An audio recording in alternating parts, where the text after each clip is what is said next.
Aïra Nzonou, bonjour. Bonjour, monsieur le journaliste. Merci beaucoup d'avoir accepté mon invitation ce matin. Vous êtes là, je rappelle, juriste de formation, enseignante et responsable d'organisation non gouvernementale intervenant dans le domaine de l'éducation. Encore une fois, merci de venir parler avec moi ce matin de la baisse du niveau des apprenants.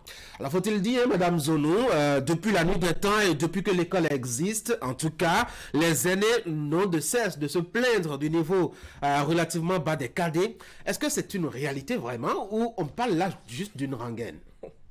Merci, monsieur le journaliste. Je vous remercie pour m'avoir invité pour intervenir sur la plateforme de Canal+. Canal 3 Bénin. Oui. Je suis très enchantée. Et par rapport à votre question, permettez-moi de vous dire que ça fait déjà 2004 que pratiquement je me suis intégrée dans le secteur de l'éducation au primaire en tant qu'enseignante et fondée, directrice d'un complexe scolaire. Et j'ai eu à participer à beaucoup de formations et j'ai vu aussi et participé à beaucoup d'investissements de l'État et des partenaires techniques et financiers dans l'éducation. Et ce que nous allons dire par rapport à la baisse... Est-ce que c'est vrai? Est-ce que c'est une rengaine? C'est vrai. Sérieusement? Sérieusement. Oui, mais depuis 1960, je ne sais quelle année, les aînés ont toujours dit à ceux qui les suivent, votre niveau baisse, pourtant la nation n'est pas tombée, hein? La nation n'est pas tombée. Mais vas-y voir avec les apprenants qui finissent l'université et engage un entretien avec eux, vous allez constater que la baisse de niveau est là, il n'arrive pas à Comment est-ce que ça se constate? Ça se constate à travers la prestation des jeunes qui ont fini l'université. Et quand nous prenons l'éducation même au primaire, vous savez que pour avoir de niveau au supérieur, il faut que au primaire, que la base soit bien assise. Voilà. Donc, c'est à ce niveau-là que le problème se pose. L'État a bien investi pour donner le meilleur pour que la baisse de niveau-là se corrige, mais c'est toujours persistant jusqu'à ce jour. Et moi, en tant qu'acteur direct dans le système, j'ai fait des analyses. Il faut noter que je suis fondée d'une ONG qui vole... ASPAD notamment. ONG, ASPAD, Association pour la suivi et la promotion des adolescents déshérités. Nous œuvrons dans l'éducation pour renforcer le niveau de l'enseignement et dans l'éducation primaire et en aidant les enfants pour les maintenir dans le cursus scolaire. Nous avons constaté que la baisse de niveau, ce n'est plus au niveau de l'équipement, formation, ce n'est pas ça qui manque. Mais c'est au niveau de la bonne volonté des enseignants. Oui, justement, je veux bien comprendre. Comment est-ce que ça s'explique que chaque année, le niveau baisse? Le niveau baisse parce que il y a certaines séquences de leçons qui sont insuffisantes. Ah oui? Et ces séquences de leçons sont insuffisantes parce que la majorité des enseignants trouvent qu'il y a une portion de leçons qui devrait être régulièrement déroulée avec les apprenants, mais qui est quasiment absente dans les leçons déroulées aux enfants. Dans les cahiers. Dans les cahiers de leçons des enfants. Oui. Et malheureusement, cette portion de séquence est intégrée au programme en 2010-2011. Et au moment où l'État a constaté que la baisse de niveau des enfants est croissante, et ils ont ramené dans le programme une portion de séquences qui se déroule au début des séquences de français qu'on appelle l'exercice structural. Et cette portion de séquence, pour ne pas susciter en ce moment les grèves récurrentes des enseignants, l'État a demandé aux enseignants, parce qu'ils disent qu'ils sont déjà trop surchargés, et on les encombre, on leur a demandé alors de faire diligence pour tout au moins le dérouler avec les enfants uniquement oral. Ça n'a pas de transcription quelque part, ni dans les cahiers de leçons, ni dans les cahiers de traces. Ça n'a pas de traces. De sorte que quand on interpelle les enseignants pour dire avez-vous déroulé ces séquences-là, ils préparent tous bien la fiche de préparation présente cette séquence-là, cette portion de leçon-là. Mais quant au déroulement avec les apprenants, c'est ça qui échappe aux enseignants. Peut-être pas oubli. Ça échappe. Ça échappe. Où il faut exprès. Où il faut exprès. C'est pourquoi je pourrais dire que c'est la bonne volonté de manifeste des enseignants qui feront corriger la baisse de niveau. Oui, mais si c'est ça qui est plus important, pourquoi est-ce qu'on ne mettons pas une priorité sur ça plutôt que sur les autres choses?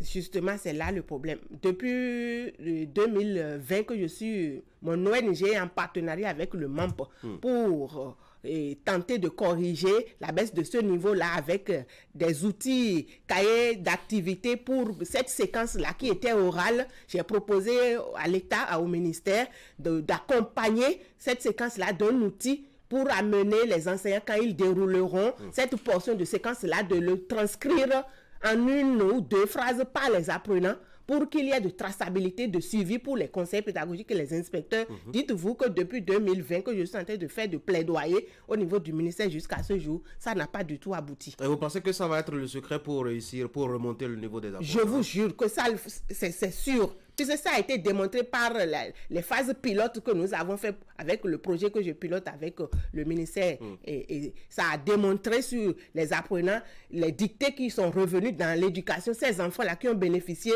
des activités avec les documents que j'ai produits, ces enfants ont de notes en dictée. Alors que dans un moment donné, il n'y avait plus rien, il ne restait plus rien. Alors que ces enfants-là... La séquence dont vous parlez, de quoi est-ce qu'elle parle fondamentalement? Voilà. Qu'est-ce qu'elle met dans la tête des apprenants? Ça donne aux apprenants l'opportunité d'articuler, d'apprendre à faire une phrase, à utiliser les temps de conjugaison régulièrement et quotidiennement, et qui les amène à utiliser les 6 pronoms et personnel de la conjugaison, à tenter chaque jour, chaque matin, en 10 minutes, le feu roulant passe, chaque enfant pose des questions à l'autre, l'autre pose des questions à l'autre, le feu roulant en quelque sorte, et ça aide l'enseignant aussi lui-même à facilement dérouler la séquence avec les enfants. Et dites-vous que le cahier laisse encore la possibilité aux parents d'élèves d'accompagner les enfants dans les activités là que le maître a eu le temps de faire, puisque le programme est chargé, l'enseignant a que 10 minutes à faire sur ça. Et le cahier accompagne l'enseignant maintenant pour que le parent ait d'activités sur ces séquences-là pour entraîner l'enfant à domicile. Et l'enfant à lui seul peut toutefois revenir sur cette séquence-là à travers les cahiers d'activités dénommées exercices structurels de l'oral à l'écrit. J'apprends à vite parler et à vite écrire le français pour pouvoir renforcer son niveau en expression et en orthographe. Oui, mais la baisse du niveau, ce n'est pas seulement en français. Même les professeurs de maths se plaignent, même les professeurs de biologie se plaignent. Justement. Là, vous ne parlez que du français. Justement. Monsieur le journaliste, merci beaucoup. La mathématique aussi, il y a eu intégration d'une portion de séquence qu'on appelle calcul mental. Dites-vous que ceci aussi est quasiment absent dans le déroulement des séquences avec les apprenants. Et il faut aussi un document d'accompagnement spécifique. Et ça existait pendant que nous, on était à l'école. Quand est-ce qu'on l'a retiré? On se rappelle de ces coups de règles sur nos têtes au bout de nos doigts qui nous faisaient mal sur des jours et des semaines. Pourquoi est-ce qu'aujourd'hui, pratiquement, ce n'est plus une rigueur?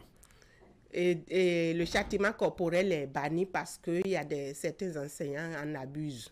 Et je suis d'accord pour le retrait de châtiment corporel. Mais quant à la séquence de calcul mental, ça n'a pas été du tout ôté. C'est là. Mais au niveau du primaire, nos enseignants estiment que c'est banal, c'est une leçon qu'on peut laisser, qu'ils ont plus sérieux à faire avec les conjugaisons, les arithmétiques et autres. Et ils banalisent l'exercice structurel, ils banalisent le calcul mental. Est-ce que le fait que ce ne soit plus une exigence, du fait justement du retrait de la chicotte, cela ne fait pas aussi que les apprenants ne s'investissent pas sérieusement? C'est pas à cause des chicottes. Ah oui? C'est la bonne volonté de l'enseignant à savoir que cette portion de séquence est prioritaire et on peut le faire et laisser tomber ce qui va. Mais il a un temps pour finir le programme. C'est justement pourquoi il doit prioriser cette portion de 10 minutes-là au détriment d'autres, du français ou de la mathématique, pour le calcul mental. Vous accrochez tout au cou de l'enseignant, alors que la réussite d'un enfant à l'école et surtout son niveau dépend fondamentalement d'un certain nombre d'éléments, au-delà même de l'enseignant. Je veux penser par exemple aux conditions dans lesquelles il vient à l'école, je veux penser par exemple aux conditions dans lesquelles aussi il reçoit le savoir. Monsieur le journaliste, il y a eu beaucoup de progrès de par l'État. L'État a beaucoup investi pour compléter l'insuffisance là. Et aujourd'hui, je ne peux pas vous donner un pourcentage ni un nombre, mais je vous dis... Ça va être un gros risque parce que voilà, il y a des localités quand même qui sont dépourvues de l'essentiel. Hein. Ils sont plus nombreux. Ces localités ne sont plus nombreuses. Et je vous dis que la baisse de niveau, c'est dû à l'insuffisance de déroulement des séquences de leçons. J'invite l'État à demander, envoyer une enquête, et l'enquête doit se baser sur le cahier de leçons des enfants en fin d'année pour mesurer comment vous appelez ça, le recevoir des enfants. Bien vrai qu'il y a des programmations, tout est programmé, et dans le cahier de leçons des apprenants réguliers, un apprenant régulier du début jusqu'à la fin, on n'a qu'à aller voir dans son cahier de leçons, est-ce que le nombre de leçons de conjugaison qu'il doit recevoir, est-ce que c'est dedans? Est-ce que le nombre de leçons de mathématiques qu'il doit recevoir, est-ce que c'est vraiment dans le cahier de leçons de l'enfant? C'est par là qu'on pourra juger si la baisse de niveau est vraiment par rapport au cadre. Il y a des difficultés à ces niveaux-là, mais la baisse de niveau, moi, personnellement, suivant mes analyses et en ma qualité d'enseignante, je vous dis, la baisse de niveau des enfants est à rechercher par rapport à l'insuffisance de certaines séquences de leçons clés dans le programme. Pas enseigné, notamment au niveau primaire. Au niveau primaire, qui n'est pas enseigné. C'est banalisé, c'est oublié, c'est négligé par les enseignants collaborateurs surtout. Les directeurs d'école chez Chine, mais il y a des collaborateurs qui n'obtempèrent pas aux sollicitations ou à l'autorité du directeur. Comment est-ce qu'on peut être autorité sans se faire respecter? C'est quand même bizarre ça, non? Mais il y a des non-dits. Ah oui? Il y a des non-dits. Pour vous, la solution magique, donc, c'est d'intégrer toutes ces séquences-là, notamment de les tenir, rigoureusement. Dans certaines salles de classe. J'allais vous demander s'il fallait désespérer quand on voit un peu le contexte du Bénin. Faut-il désespérer vraiment à voir peut-être le niveau des apprenants relevé, un de ces quatre, peut-être les années à venir? Bien sûr.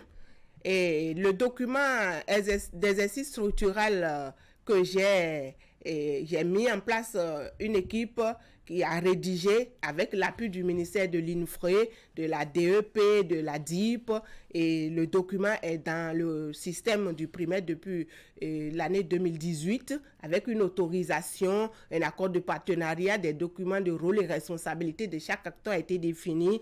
Il y a une nomination des acteurs pour piloter le projet.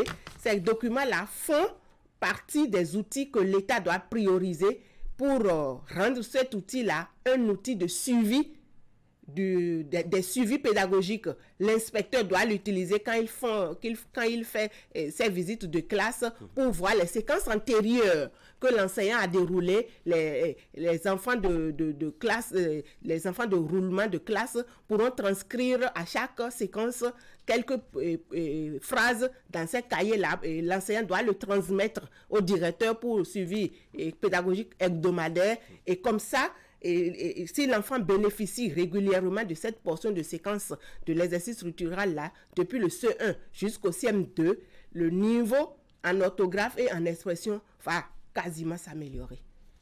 Marie-Reine Zonou, merci beaucoup d'être venue sur Actu Matin. Je rappelle, vous êtes juriste de formation, vous êtes enseignante, vous aviez créé une école et par ailleurs, vous êtes responsable d'une organisation non gouvernementale qui intervient dans le domaine de l'éducation. Vous étiez sur mon plateau ce matin pour parler de la baisse du niveau des apprenants et surtout la solution magique qu'il faut trouver à ce constat réalisé depuis quand même la nuit des temps. Merci encore une fois d'être passé sur mon plateau. Merci, monsieur le Très bonne journée à vous. Merci à vous aussi et à bientôt. Mesdames et messieurs, j'ai un peu mis les pieds dans le déroulé du programme sur Actu Matin ce matin. On va retrouver l'ordre normal des choses. Voici Sport Matin.